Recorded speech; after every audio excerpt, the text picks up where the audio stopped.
The empire of Nut the Great was never a country. It was a personal hallucination held together by the gravity of one man's terrifying will. We are taught to admire the maritime superpower, but the disturbing truth is that the North Sea Empire was a structural nightmare, a giant with its head in Winchester, and its limbs scattered across the freezing fjords of Norway. When Nut stopped breathing in 1035, the gravity didn't just fade, it vanished, leaving a vacuum so violent it sucked the marrow out of the Danish bones. Imagine the unease of waking up in a world where the king of the waves has been replaced by children far too small to fill his boots. Boys like Harthacnut and Harold Hereford, who spent their short, frantic lives fighting over a captain's hat, while the hull of the nation was splitting wide open. This is the first pump of our story. The realization that power is most fragile, at the exact second it appears absolute. The Danish hegemony was not conquered. It became a bloated, rotting corpse, too heavy for the earth to support, and too rich to be left in peace. This unknown force of decay is the silent villain of our saga, a sin of success that turned the Viking dream into a waking nightmare of burning tax collectors and rotting longships. To understand the birth of the House of Estridson, you must look at a name that carries the stinging cold scent of humiliation. In an era where a man was defined by the blood of his father, Sweyn II took the name of his mother, Estrid. This wasn't a choice. It was a desperate, calculated branding maneuver to scream to a skeptical world that he was the nephew of the dead conqueror, Nut. He was a man clinging to the hem of a royal skirt, because his father, the traitor Earl Ulf, had been murdered in a church on Christmas night by the very empire Sweyn now sought to lead. The irony is suffocating. A dynasty built on the wreckage of a woman's name, because the men had failed so spectacularly they were no longer fit to be mentioned. Sweyn stood at a crossroads that smelled of salt water and thick, cloying incense, torn between the old Viking axe and the new bureaucratic scepter of the Pope. He was a man of the transition, possessing the scarred face of a killer, but the restless, calculating eyes of a lawyer, who knew that the age of the longship was setting. He understood that if he wanted to keep a crown in this changing world, he didn't need more warriors. He needed a spiritual police force to tame the wild stallions of the north. For a decade, Sweyn Estridsen played the role of a professional loser, a fugitive king, hiding in the deep, dark forests of Sweden, while his rival, Magnus the Good, feasted in his ancestral halls. This period was a dark comedy of failures, a series of humiliations where Sweyn was crushed in battle after battle, sent screaming back to the wilderness with his tail between his legs. But Sweyn possessed a weapon more dangerous than any sword, a terrifying, animalistic patience. He watched as the great warriors of his age burned out in flashes of hollow glory, while he stayed in the shadows, quietly building a network of priests and whispers. The pump here is the tension of the long game, the high-stakes silence of a man who knows that in politics, biology is the ultimate executioner. In 1047, Magnus the Good didn't fall to a Danish blade. He simply fell off a horse and died, leaving Sweyn as the last man standing in a room full of corpses. This victory by default shaped the Estridsen Dina forever, teaching them that a kingdom is not kept by the man who charges fastest, but by the man who is still breathing when the smoke finally clears. It was a triumph of stubborn stamina over raw martial prowess. The home front for Sweyn was not a sanctuary. It was a high-volume manufacturing business of human flesh and strategic Dina. He fathered at least 20 children, treating the concept of fatherhood as a cynical stockpiling strategy to ensure the name Estridsen was stitched into every noble house in Europe. Only one was legitimate, while the rest were the products of a rotating door of concubines, a mind-disturbing harem that made the Catholic Church's bishops sweat with anxiety. Sweyn would kneel before the cross in the morning to confess his lust, and then create a brand new sin by the afternoon, turning his bedroom into a literal extension of the Foreign Office. Each child was a biological contract, a backup copy of the royal code, meant to brute force the survival of his house against the high mortality rates of the 11th century. But this overproduction of heirs created a lethal game of musical chairs, a civil war waiting to happen the moment his heartbeat stopped. He didn't just leave behind a kingdom, he left behind a nursery full of ambitious, half-brother rivals who would eventually write the next century of history in each other's blood. He solved the problem of succession by answering everyone, guaranteeing that his resilient Denmark would never know a single moment of true, honest peace. The transition from a pirate's nest to a province of God was not an act of faith. It was a cold-blooded administrative merger designed to lobotomize the Viking spirit. By the year 1060, Sweyn Estridsen realized that ruling men who only fear the sword is a fool's errand. So he reached for the Vatican to install a spiritual police force. He carved Denmark into 8 permanent dioceses, placing a bishop in each region to act as a celestial surveillance network that didn't depend on how many warriors a local lord could muster. This was the ultimate pump of control. A bishop possessed the power to excommunicate, a social death sentence that turned a powerful noble into a pariah, making it legal for anyone to seize his lands. Sweyn was essentially outsourcing his law enforcement to the Almighty, creating a system where the church became the state's human resources department. The dark irony was that Sweyn himself was the church's biggest headache, a man who organized the house of God while living in a literal house of sin. He would perform public penance, crawling on his knees to show humility, but the theatrics were a trap. By kneeling, he was teaching the Jutland nobles a lethal lesson. If even the king must bow to the church, then you lot have no choice but to bow to both. The death of Sweyn in 1076 did not bring peace. It triggered a decades-long civil war disguised as a succession, a lethal game of musical chairs played by his 20 ambitious sons. The crown of Denmark was no longer a symbol of unity, but a trophy to be fought over by brothers who shared the same blood, but zero loyalty. This was the interregnum of the soul, a period where the landscape was dotted with the charred remains of homesteads and the rotting corpses of those who couldn't pay their spiritual or literal rent. The anarchy was not a romanticized freedom, but a Hobbesian nightmare, where the central nervous system of the nation had been severed, leaving the limbs to thrash in violent spasms. Power devolved to the local level, where every petty lord with a stone tower became a king in his own backyard, stripping the country bare to fund their private grudges. In this vacuum of authority, the German occupiers treated Denmark like a captured supply train, roaming the countryside and hanging anyone who looked at them with a hint of defiance. The Danish spirit was being crushed under the weight of foreign mortgages and domestic betrayals, turning a once proud empire into a collection of debtors waiting for a miracle or a massacre.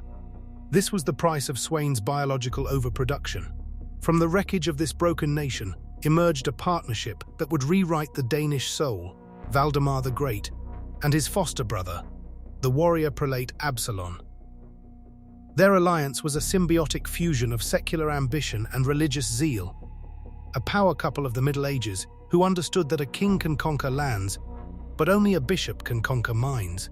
They turned the Danish monarchy into a crusade machine, launching a series of brutal military campaigns against the pagan Wends that were rebranded as holy missions. Conversion was achieved by the sword, with Absalon wearing a coat of mail under his silken robes, just as comfortable wielding a mace as he was a golden censer. The pinnacle of this mind-disturbing brutality occurred at the fortress of Arkona, where they staged a theological execution of the four-headed god, Svantovit. As the massive wooden idol crashed into the dust, Absalon ordered his men to chop the deity into firewood to boil their porridge, a masterclass in psychological warfare that deleted an entire culture in a single afternoon. They proved that the love of Christ came with a very high price tag, usually payable in land, taxes, and absolute submission to the Danish crown. This was the birth of an imperial Denmark that used the cross as a bayonet. By the time Valdemar II, known as the Victorious, ascended the throne in 1202, the House of Estridson had evolved into a predatory monster of the north. He pushed the Danish borders down to the Elbe River, effectively turning German lords into his personal collection of frightened vassals while treating the Baltic Sea as his private lake. But his true genius was not found on the battlefield. It was found in the ink of his scribes, in the promulgation of the Jutland law. On the surface, It sounded noble to say that with law shall land be built, but in the hands of the Estridsens, law was a scalpel used to monetize crime and consolidate power. Every act of violence became a transaction where the crown took a cut, replacing the ancient right of private vengeance with a system of royal fines that fed the king's treasury. Valdemar effectively domesticated a wild population by giving them a fair trial that led to the same chains, proving that if you regulate the chaos, you own the people within it. He created a kingdom that was orderly and wealthy, but it was a kingdom where justice was simply another word for the king's will, neatly filed away in a library. The empire was expanding, but the soul of the people was being traded for the cold, hard efficiency of the state. The legend of the Dannebrog falling from the heavens in 1219 was not a miracle. It was a desperate psychological anchor, thrown to an army drowning in their own blood. On the rain-soaked shores of Estonia, Valdemar II watched his imperial dreams dissolving into the mud as pagan warriors tore through his lines with a ferocity that ignored the divine right of kings. When that red cloth with its white cross drifted through the smoke, it didn't just bring hope.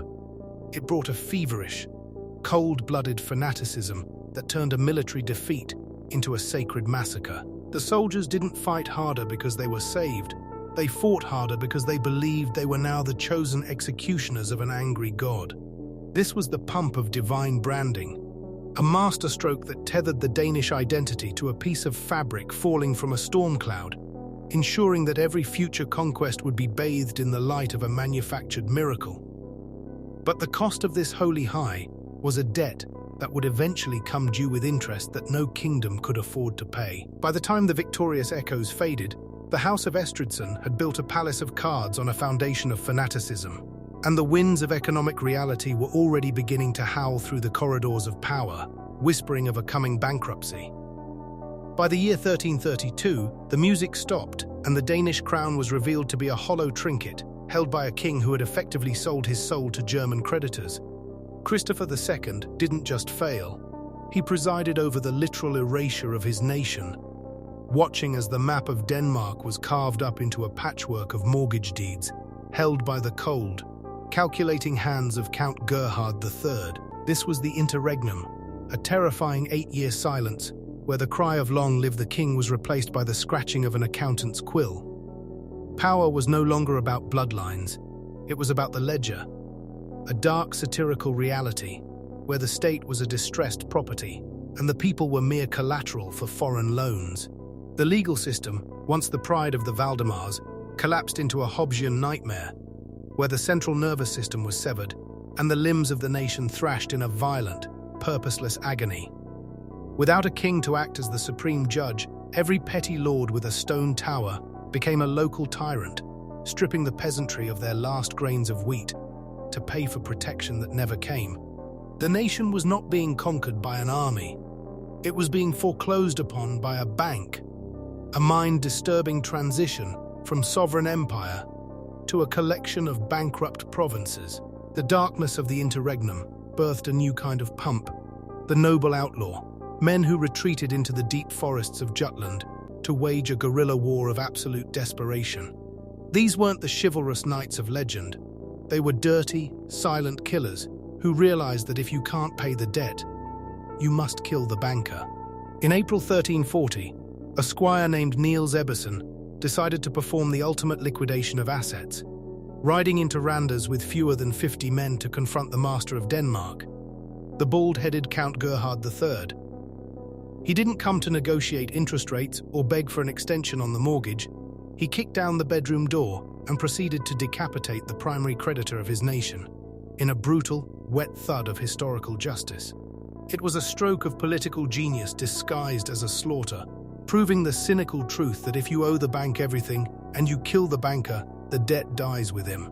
This act of sinful violence broke the spell of the German occupation, but it left the country standing on the edge of a precipice, a broken vase that required a scavenger's touch to glue back together. The debt was gone, but the infrastructure of the soul was still a charred ruin, waiting for a leader who was comfortable crawling through the mud. Enter Valdemar IV, the man known as Atterdag, a name that promised another day but delivered a 35-year reign of ruthless, forensic accounting and calculated tyranny. He didn't inherit a throne, he inherited a crime scene. And he spent his entire life treating the kingdom like a real estate portfolio that needed to be aggressively flipped for profit. He was the king who did the unthinkable. He sold Estonia, the very land where the Dannebrog had fallen from the sky, for 19,000 marks of silver just to buy back his own living room in Zealand. He traded the glory of the past for the cash of the present, a cold-blooded calculation that proved he valued a secure capital more than a distant, holy colony. Valdemar didn't build cathedrals for the spirit, he built the Goose Tower at Vordingborg, a golden middle finger to the Hanseatic League that told the most powerful merchants in Europe he viewed them as nothing more than cackling poultry. He used the Black Death as a silent partner, joyfully updating his land registry as the plague cleared out his political rivals and troublesome nobles. He was a scavenger king who realized that every tragedy was an opportunity in disguise, a man who built a stable state on a mountain of corpses and parchment, never caring about the sin as long as the crown stayed on his head. The death of Valdemar Atterdag in 1375 left a vacuum that smelled of extinction, as the male line of the Estridsens finally hit a biological dead end. But in the shadows of the mourning halls stood his daughter, Margaret, a woman who had spent her youth as a political pawn, only to become the Grand Master of the board. She didn't seek a throne through a husband or a son. She realized that power, in its purest and most disturbing form, belongs to the person who can manipulate the silence of the dead. When her only son, the young King Olaf, died suddenly at 17, the world expected her to crumble into a convent and wait for a male relative to claim the prize. Instead, Margaret stepped over the cooling body of her heir and performed a psychological coup d'etat that paralyzed the entire Nordic nobility. She demanded to be recognized as the plenipotentiary lady and housebond, a title she literally invented to bypass the laws of men and God. She didn't lead with a sword, she led with the pump of a grieving mother's absolute authority, turning her mourning robes into a suit of armor that no knight dared to pierce. She was the architect of a new reality, a scavenger queen who knew that in a world of wolves, you don't need a crown if you own the leash. Standing in her way was Albert of Mecklenburg, the King of Sweden, a man who represented the loud, chest-thumping arrogance of an era that was about to be executed. Albert viewed Margaret not as a rival, but as a biological error, a woman trying to play a man's game with a sewing kit instead of a scepter. To humiliate her, he sent a whetstone to her camp, a crude, heavy slab meant for sharpening needles and shears, with a message telling her to return to her embroidery and leave the war to the men. It was the ultimate mind-disturbing act of hubris, a public dismissal of her entire existence that would have broken a lesser spirit. But Margaret didn't scream or retreat. She kept the stone, holding it in her hands like a sacred relic of her enemy's stupidity. While Albert was busy laughing at his own jokes with his German knights, Margaret was quietly sharpening the alliances that would cut his throat. She didn't need to sharpen needles because she was already sharpening the pump of a rebellion that would turn his pride into a death warrant. She realized that the most dangerous weapon in the north was not a broadsword, but the underestimated intellect of a woman who had been told her place was in the shadows. The climax of this gendered drama exploded in February 1389 at the Battle of Slay, where Albert's heavy German cavalry floundered in the frozen marshes like turtles being plucked from their shells. The ground was treacherous, the air was screaming with the sound of dying horses, and the Lady King watched from a distance as her generals closed the trap. When Albert was dragged from his saddle, the man who had mocked Margaret's lack of trousers was brought before her as a prisoner, shivering in the mud. In a moment of historical karma that feels like a scene from a high-stakes thriller, Margaret returned the favor of the whetstone with a dark, satirical cruelty. She allegedly forced the captured king to wear a mock crown made of straw and a long hat of shame with a 19-yard tail, parading him like a circus animal before the very people he had tried to impress. She kept him in a dungeon for 6 long years, proving that the uterus was not a disability in warfare, and that respect is a luxury the defeated can no longer afford. This wasn't just a military victory, it was a subversion of the natural order, a pump of pure terror that signaled the end of the old world's masculine delusions. In the summer of 1397, Margaret performed her final and most glorious political magic trick in the coastal town of Kalmar, forging 3 nations into a single, terrifying superpower. She invited the nobility of Denmark, Norway, and Sweden to witness a coronation, but while they were distracted by the wine and the feasting, she was welding their crowns together with a quill pen. The Kalmar Union was a geopolitical Frankenstein, a monster stretching from the icy fjords of Greenland to the borders of Germany, all held together by a document of calculated ambiguity. Margaret purposefully left the legal framework murky, writing the Union letter on paper instead of permanent parchment, and leaving out key seals to ensure there were no constitutional chains binding her hands. She didn't want a partnership of equals. She wanted a personal dictatorship disguised as a confederation, a system where she controlled the castles while the nobles bickered over the fine print. She had achieved what generations of Viking men had failed to do with fire and axes, creating the largest state in Europe through the sin of soft power and strategic manipulation. As the curtain fell on the Estridsen saga, Margaret sat at the center of the North, a woman who had looked into the abyss of extinction and decided that she simply wasn't finished with the world yet. The House of Estridson did not merely rule the land, they terraformed the very soul of the North, performing a grand surgery that replaced the rhythm of the oar with the scratching of the quill. By the dawn of the 15th century, the transformation was complete. A race of pirates had been domesticated into a society of subjects, tethered to the bureaucratic security of a Christian state. The pump of this legacy is the chilling realization that the wild freedom of the longship was traded for the suffocating safety of the parish register and the tax collector's ledger. The Estridsons taught the Danes that it is far more profitable to be a bored European than an exciting pagan corpse, dragging a screaming Viking culture into the polite, lethal parlor of high-stakes diplomacy. They didn't just change the laws, they changed the genetic code of authority, ensuring that the crown was no longer a temporary prize for the strongest arm, but a divine office guarded by the invisible terrors of excommunication. This unholy marriage of crown and cross became the ultimate weapon of mass control, proving that a peasant might find the courage to rebel against a man, but he will paralyze himself before the representative of God.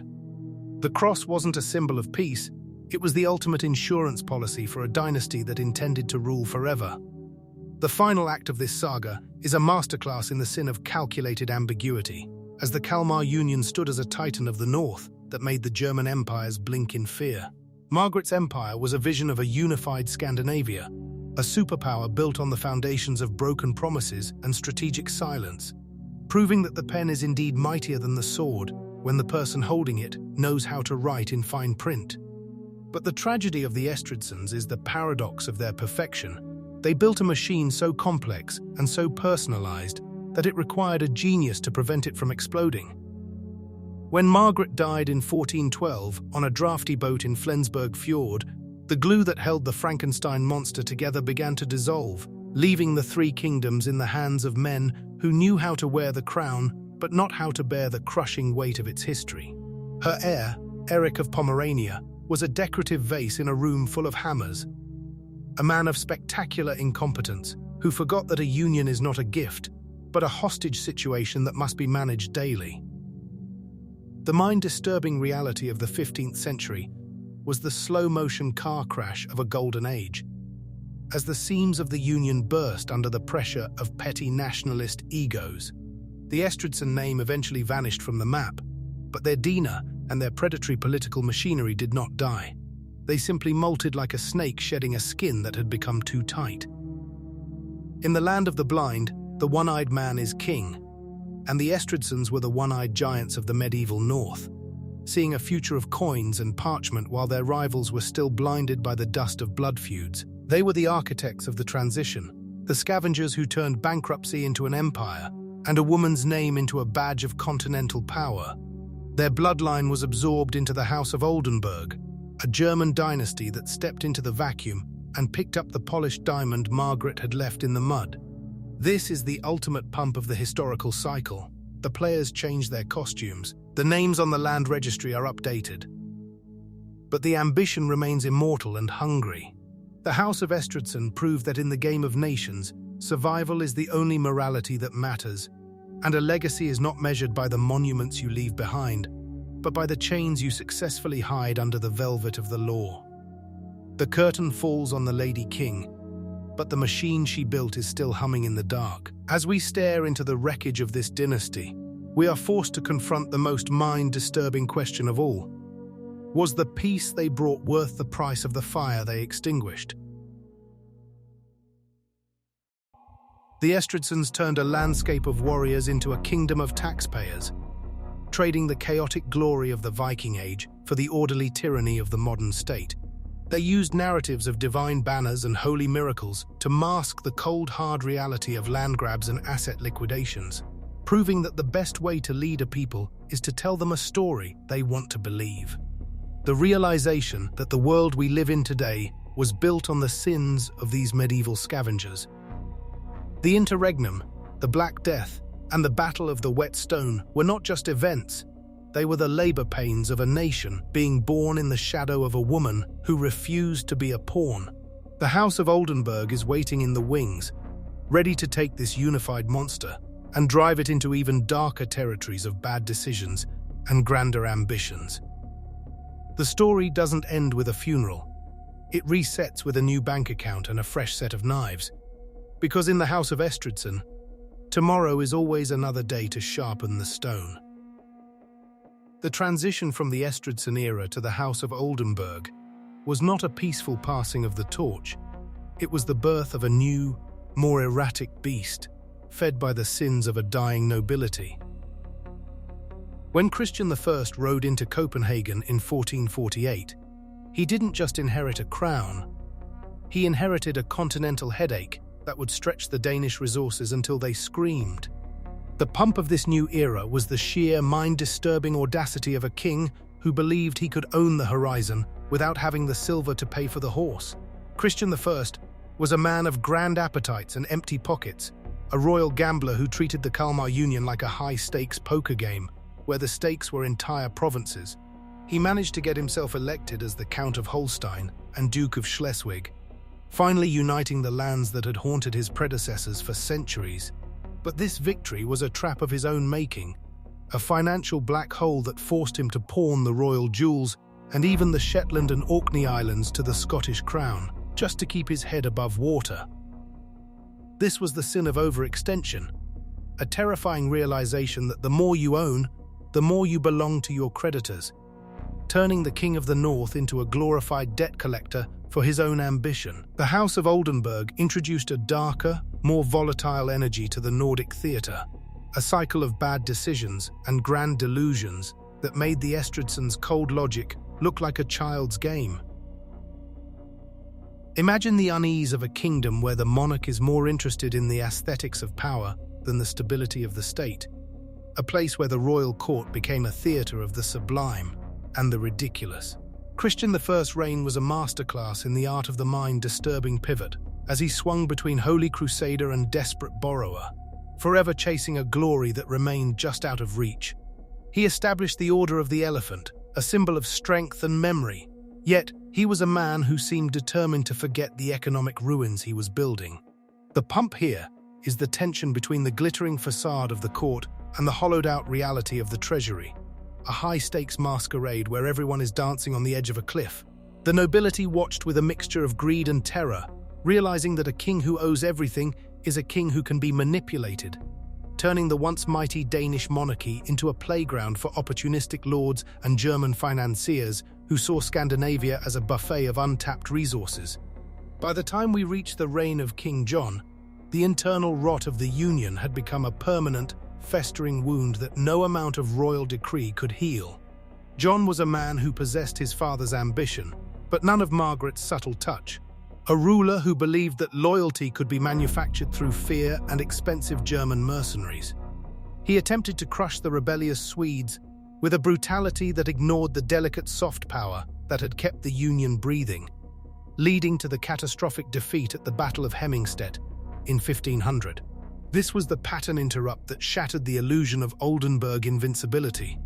A massive royal army of knights and professional soldiers being slaughtered in the mud by a band of peasant farmers in the Dithmarschen marshes.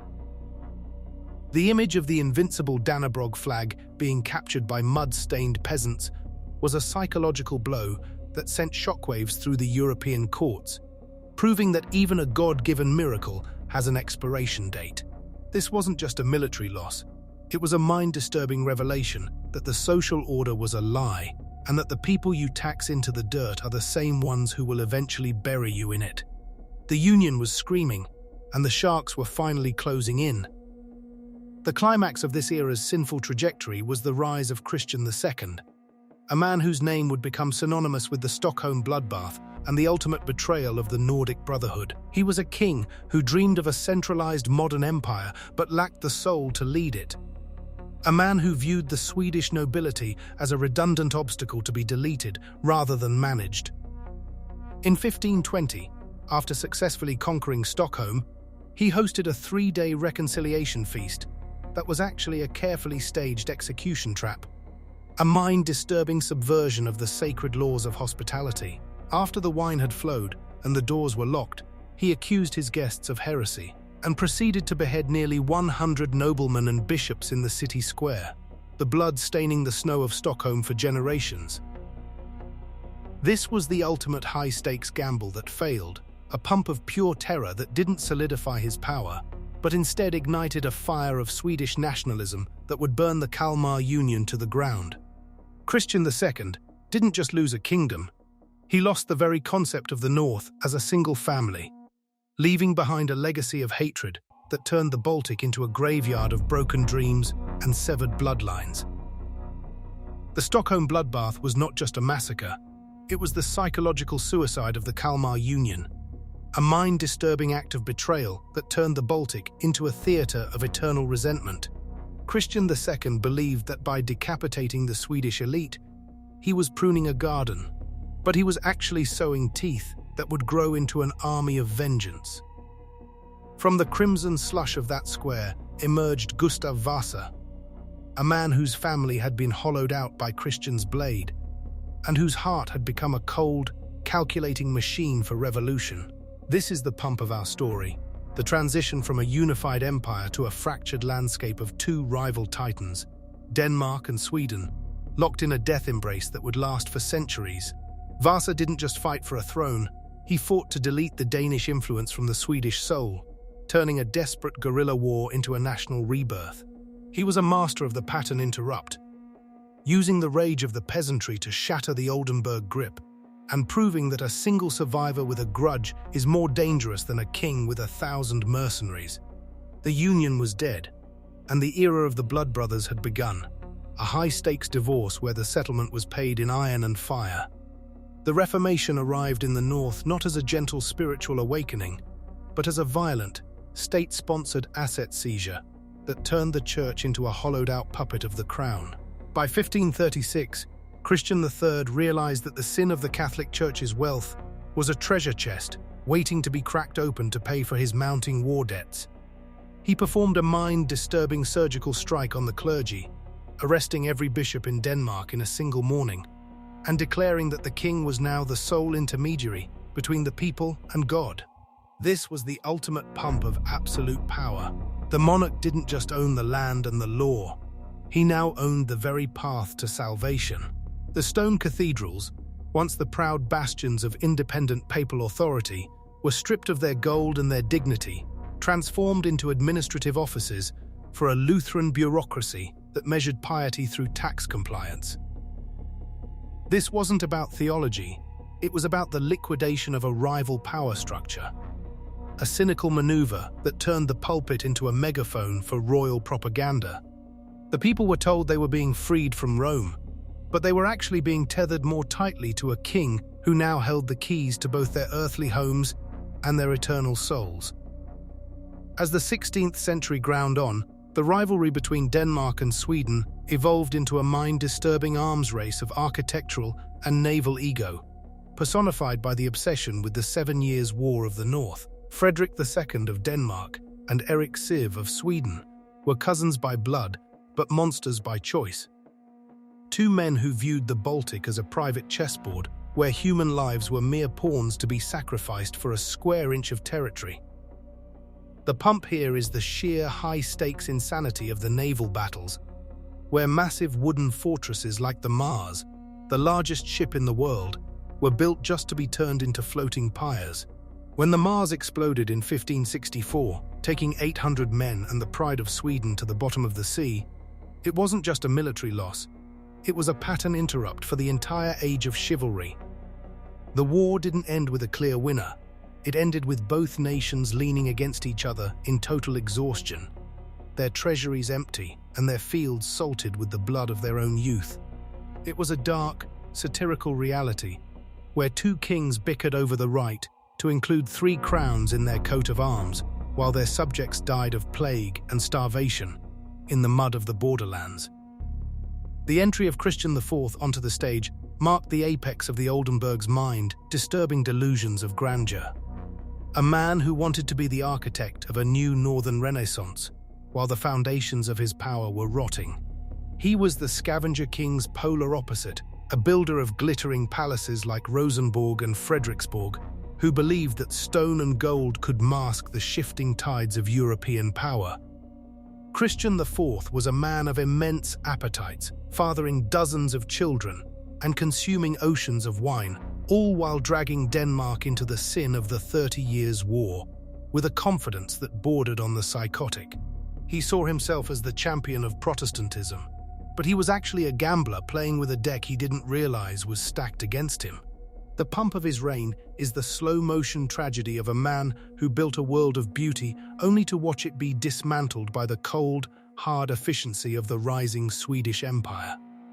By the time he retreated from the battlefields of Germany, his eyes were literally bleeding from the stress of his failures, a broken titan who realized too late that an empire is not built of brick and mortar, but of the blood and loyalty he had so recklessly squandered. The 17th century was a mind-disturbing laboratory of absolute destruction, where the House of Oldenburg learned that the gravity of history is a predator that eats the weak.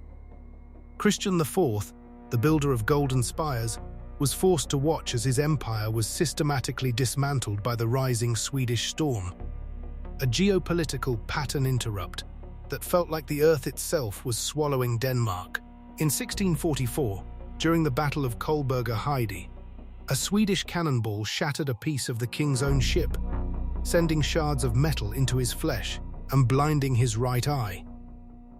This wasn't just a wound, it was a high-stakes metaphor for a dynasty that had become blind to its own limitations, a pump of raw physical agony that Christian used as a marketing tool to shackle his people to his failing vision. He kept his blood-soaked clothes as relics, demanding that his subjects see his personal pain as the nation's survival, even as he led them into a catastrophic bankruptcy. The sin here was the vanity of a man who preferred to see his kingdom bleed to death, rather than admit that the era of Danish dominance had been executed by the cold, Protestant steel of the Swedish Vasa.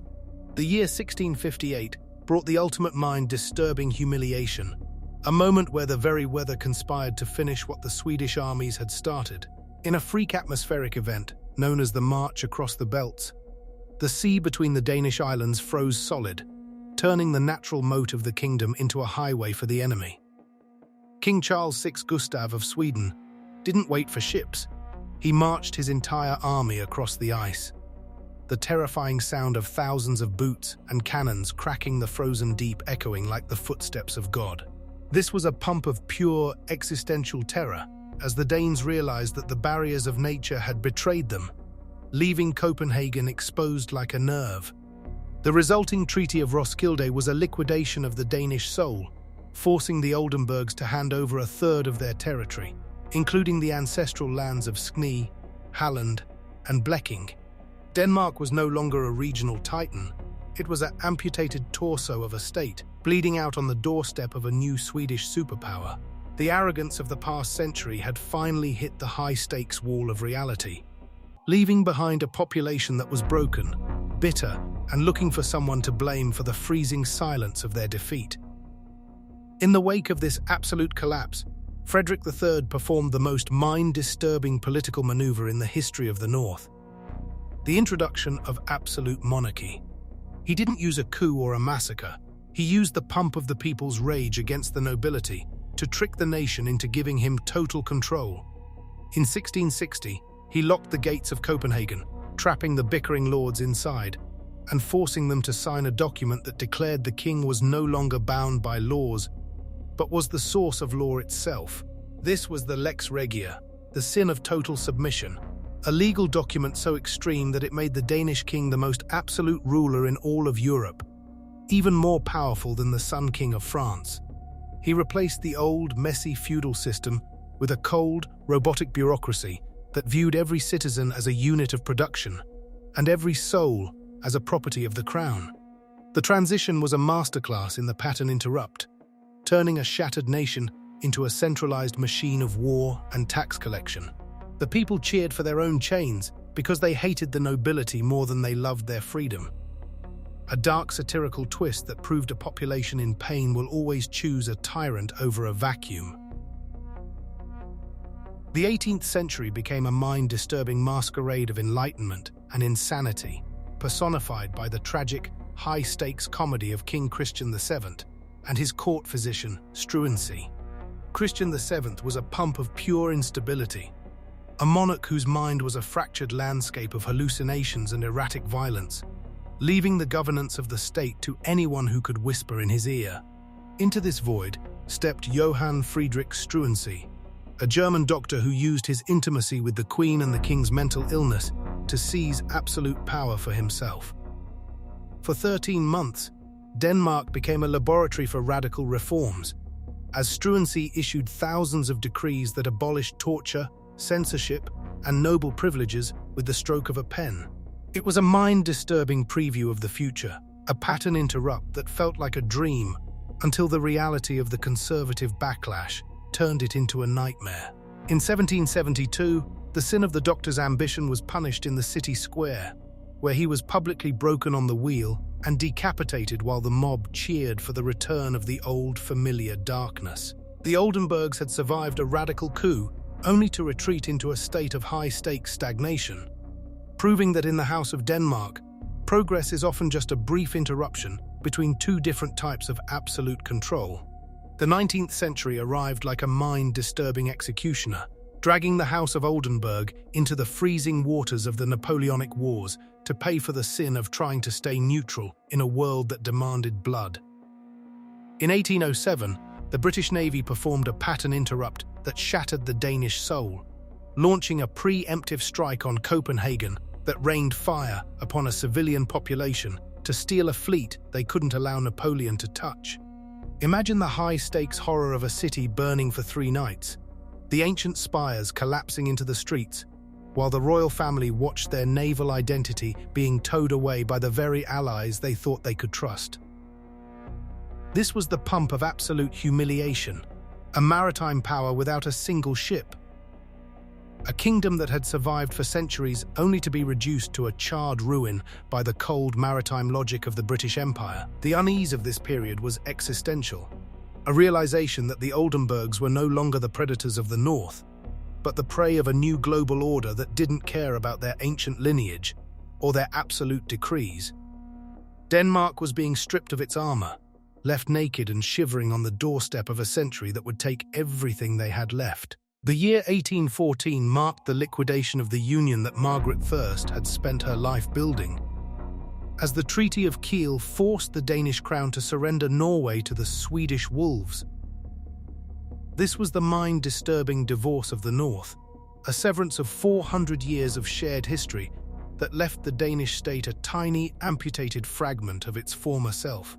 The pump here is the visceral pain of a nation being cut in half, a high-stakes trauma that turned the Danish identity inward, forcing a people who once dreamed of Baltic empires to find meaning in the mud of their own small borders.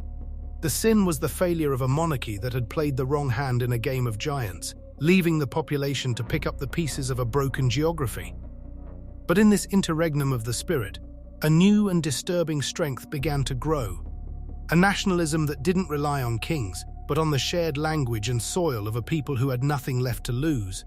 The Oldenburgs were still on the throne, but they were now ruling a ghost of a kingdom, a place where the glory of the past was a haunting melody that reminded them of everything they had squandered in the fire of 1807.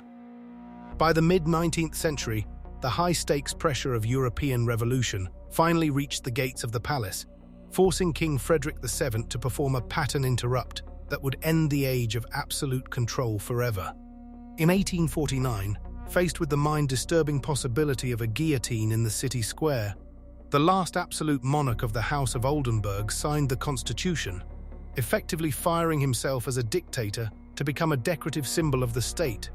This was the pump of democratic surrender, the realization that to save the crown, the king had to give away the power, turning the monarch into a housebond once again, but this time for a parliament rather than an empire. The sin of the Oldenburgs, their centuries of hoarding authority, was finally purged in a single afternoon of ink and parchment, leaving a nation to grapple with the terrifying freedom of self-governance.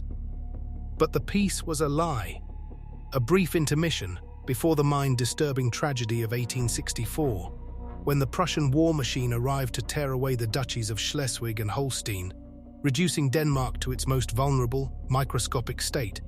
This was the ultimate liquidation of the Oldenburg dream, a final bloody lesson in the cost of being small in a world of monsters. The House of Estridson and its Oldenburg successors did not just leave behind castles and ruins. They left a mind-disturbing blueprint for survival through trauma, a story of a people who learned to find pump in the very act of shrinking. We have traced the bloodline from the Scavenger King crawling through the mud of the interregnum to the Lady King welding 3 nations with a quill, only to watch it all dissolve in the fires of 1807 and the mud of 1864. This is the ultimate high-stakes conclusion. The Danish identity we know today is not a product of victory, but a masterpiece of resilience born from the sin of failure. The audience must find the answer in the silence of the Baltic. Is power about the size of the map, or the strength of the survival instinct? The Estridsons terraformed the soul of the North, but the people were the ones who had to live in the wreckage of their grand delusions. As the curtain falls on this hour-long epic, we are left with the unease of the cycle, the knowledge that every empire is just a distressed property waiting for the next scavenger to arrive. The king is dead, the union is ash, but the mind-disturbing ambition of the North is still waiting for another day to sharpen the whet stone.